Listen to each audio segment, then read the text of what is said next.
El ministro presidente de la Suprema Corte, Arturo Saldívar, presentó la semana pasada la iniciativa de reforma al Poder Judicial. Este proyecto fue avalado por el presidente López Obrador y será presentado al Congreso para ser analizado y, en su caso, aprobado.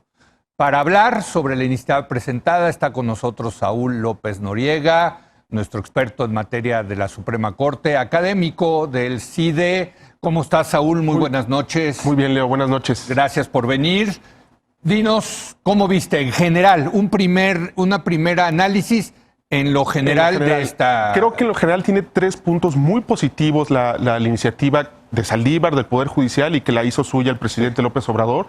El primero es que no trae una narrativa, no está envuelta en un discurso grandilocuente, no se presenta como que está inventando el hilo judicial, sí. Es muy moderada, muy razonable. Cauta, diría. Cauta, responsable. Y un segundo atributo positivo es que en ese sentido es una reforma sumamente técnica que aborda aspectos que se han criticado o se han señalado como fallas en procedimientos de amparo, en procedimientos de jurisprudencia y muchísimos otros aspectos técnico-jurídicos.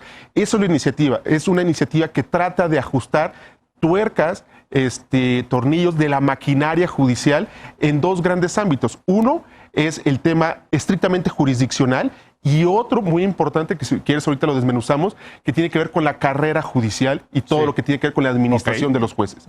Y el tercer elemento muy positivo es que, como lo hemos platicado acá en otras ocasiones, Leo, previo a que se presentara esta iniciativa, se habían presentado iniciativas del senador Monreal y de otros legisladores de Morena.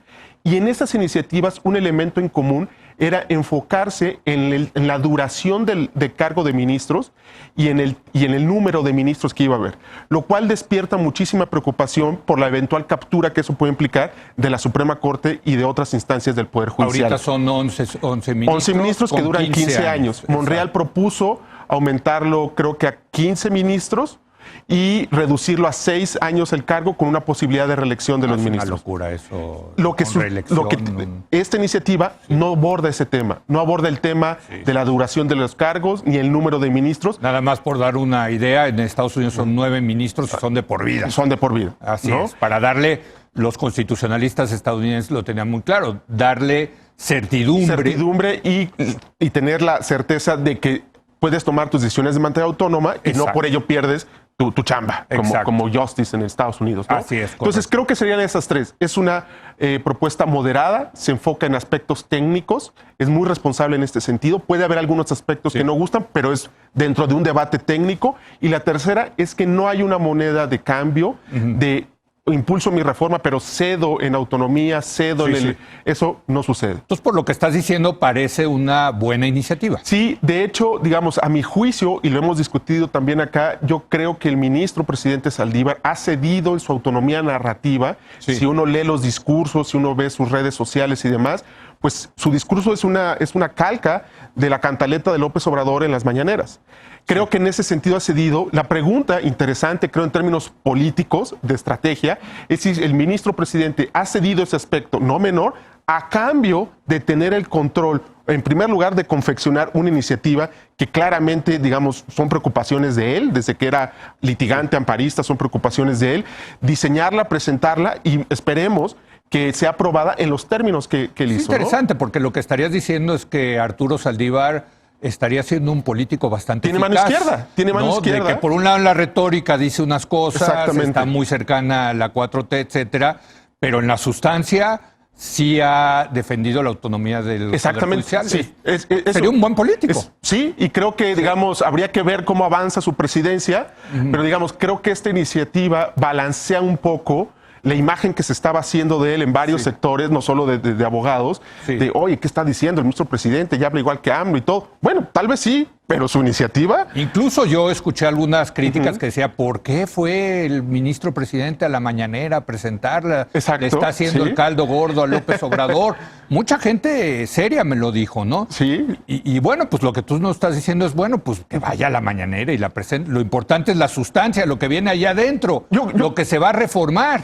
Claro, yo creo que hay 3 aspectos donde la autonomía se refleja en un juez. La narrativa, en el caso de un presidente que es la voz del Poder Judicial, si hay un proceso de reforma, qué rol juega en ese proceso de reforma en su institución, y por supuesto los votos cuando hay un caso que le puede afectar al presidente en turno. Claro. Entonces creo que habría que analizarlo por lo menos en esas tres dimensiones la actuación de Saldívar.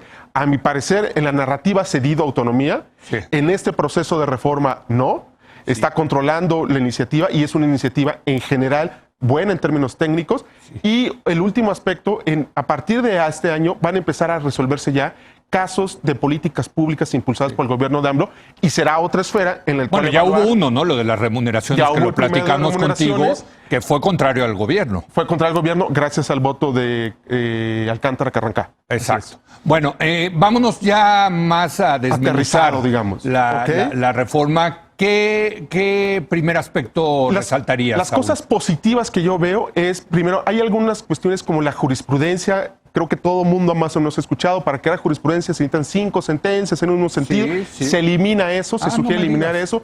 Con un caso con mayoría de 8 votos, no necesitamos más, dice la iniciativa. ¿Para qué necesitamos otros 4 más? Esto es como en Estados Unidos. Exactamente, exactamente. Ya. La idea, de hecho, es pasar de un sistema de jurisprudencia a un sistema de precedentes, que es el modelo estadounidense.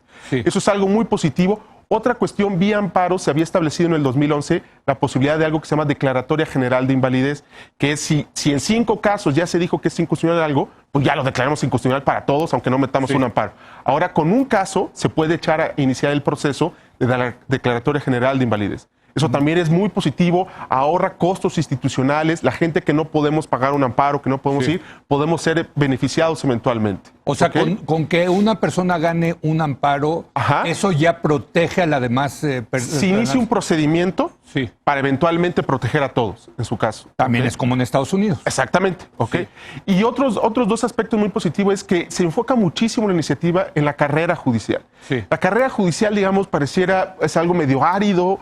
Los requisitos, quién debe ser el juez, pero es fundamental. O sea, cuando tú decides la carrera judicial y los términos de esta, en el fondo estás contestando a la pregunta qué tipo de juez necesita el país y queremos poner en el país. Se enfoca mucho en eso, amplía el catálogo de funciones y cargos que forman parte de la carrera judicial.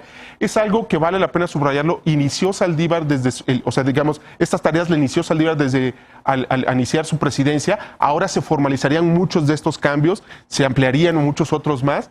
Y otra cuestión que creo que es... Pero ¿cómo esos te dicen, tú entras a la carrera judicial con tal puesto y para subir pasas de juez de tal tipo a juez a otro tipo por concurso de oposición?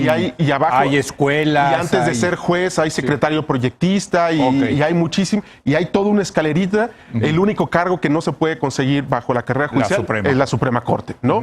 Pero puedes llegar hasta magistrado. Puedes llegar hasta magistrado de circuito y hay muchos casos, digamos, ¿no? Hay muchos casos que han empezado desde oficial judicial y han acabado de magistrado. Está bien, ¿no? No, eso es muy importante. Esto es algo muy relevante.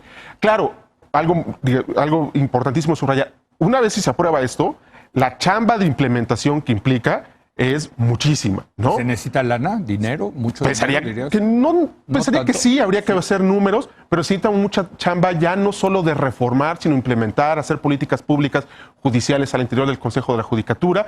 Creo que si se aprueba pronto, tendrá todavía Saldívar 2 años, 2 años y medio para poder echarle todos los kilos e implementar en buena medida esto. Otro aspecto muy positivo es que se fortalece la Defensoría Pública.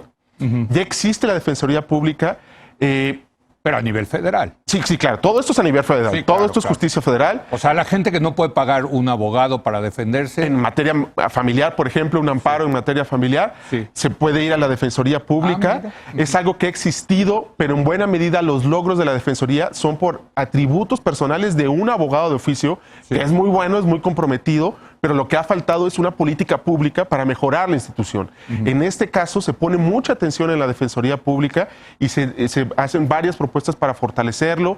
Pero serán abogados pagados por el Estado. Son abogados de oficio pagados por el Estado. Digo, porque, por ejemplo, en Estados Unidos un juez puede ordenar a un despacho, al mejor despacho, ustedes defiéndanlo pro bono, ¿no? Sí, porque en los estados o en los lugares donde hay una regulación de que cada despacho privado tiene que ceder un número de horas pro bono y tiene que completarlas, ¿no? Eso no existe en nuestro país. Pero vaya, ese es algo muy relevante. Y de ahí hay algunos aspectos como, por ejemplo, hay muchos órganos constitucionales autónomos locales Es decir, en el estado de Chiapas hay órganos constitucionales autónomos locales y no tenían la posibilidad de hacer uso de la controversia constitucional para defenderse del gobernador, defenderse del Congreso, etcétera. Así como ahorita el INE se ha defendido frente a ciertas reformas de la Administración Federal, el Banco de México, la Comisión Federal de Competencia, ahora amplía el catálogo de órganos o de instituciones que pueden... Eso está bien. Eso. Yo creo que eso está muy bien. Sí. Ahora, déjame preguntarte por el Consejo de la Judicatura, que juega un papel muy importante. ¿Sí? ¿Hay cambios? Mira, prácticamente todo lo de la Defensoría Pública y lo del Consejo y lo de la carrera judicial que te mencionaba, todo eso está cobijado, va a estar dentro del Consejo de la Judicatura. De hecho, se planea hacer una ley orgánica del Poder Judicial, una ley de la carrera judicial, y todo eso impacta, digamos, si el Consejo de la Judicatura se encarga pues de administrar a los jueces, de vigilarlos, de hacer los exámenes y demás, todo eso va a impactar en la organización interna y métodos de trabajo al interior del Consejo de la Judicatura. Déjame preguntarte, porque se está vendiendo esto, o el ministro presidente, como una reforma del Poder Judicial desde el Poder Judicial. Pero también ha salido información de que más bien no les consultaron al Poder Judicial, que este es un trabajo que hizo el ministro presidente con su equipo. ¿Cómo va a caer esto en el Poder Judicial, Saúl? Tú que los conoces. Bueno, yo creo que aquí, todo parece indicar que en efecto así es. O sea, no se le consultó ni a sus colegas ministros, ni a jueces o por sectores del país o de circuitos del Poder Judicial. Creo que ahora lo que viene, pensaría yo, que el reto de Saldívar es hacer una labor de convencimiento de que esto es algo adecuado, de que no se abrió mucho la discusión, porque entonces saber cuándo acababa la confección de la iniciativa, pero tiene que venir internamente un proceso de convencimiento. Hay personas que por el mero hecho de no haber sido consultadas ya no son empáticas con la iniciativa. Estamos de acuerdo. No les gustó, ¿por qué? Porque no me consultó. Los mismos ministros, por Muchos de los ministros ha sido el caso. Entonces yo creo que aquí lo que viene es pues una cruzada al interior del Poder Judicial de convencer de que esto es algo positivo y que va a ayudar a formalizar la carrera judicial, que los cambios en amparo... sí sale fortalecido entonces el Poder Judicial con esta... Yo creo que sí, y yo creo que, digamos... Sobre todo en la coyuntura actual. Exacto, no, yo creo que sí, y digamos, es contrario, digamos, a la narrativa de la 4T de refundar todo. Esta es una reforma propia del pensamiento liberal en el sentido gradualista.